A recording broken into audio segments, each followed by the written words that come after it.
whenever the government says go to your pharmacist for advice instead of troubling your GP, I have a little light bulb goes on in my head and says, our patients are very savvy. If they buy something over the counter from the pharmacist, they're going to have to pay for it. Whereas they go to the GP, they will get it for free.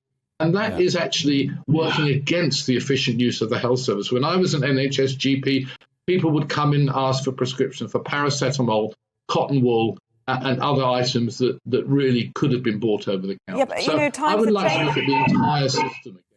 I mean, times have changed, Laurence, sorry to interrupt you, but people simply can't even get appointments to see doctors anymore. And, they might want to do that, but it's much harder than it was. And I do take your point that, you'd be happy to pay for your prescriptions. And again, with the greatest respect, being a doctor, I'm sure you're well able to afford that. But there will be many people watching this programme this morning, perhaps over 60, still working, very worried about all the cost of living crises that we've been talking about throughout the course of the week, who think, well, this is just one thing too far. I'm not going to be in any of the exemptions, and now I have to pay for my medication as well.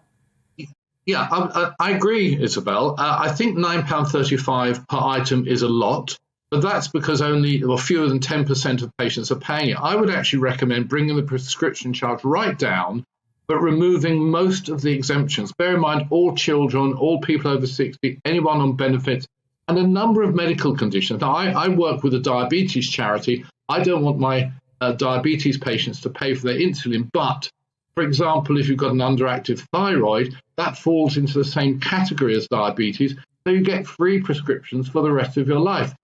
I would like to look at some of the exemptions, reduce the prescription charge down to a manageable level, say £1 per item, but remove the exemptions.